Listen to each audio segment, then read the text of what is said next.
আমাদেরকে আজকে মেজবান খাওয়ার জন্য দাওয়াত দেওয়া হয়েছিল।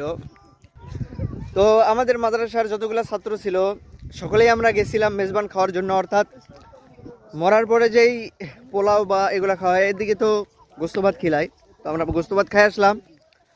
তো তোমাদের পরিবারের কেউ যদি মারা যায়, এগুলো খাওয়ানোর কোনো প্রয়োজন নাই ভাই, এগুলোতে কোনো ফায়দা নাই।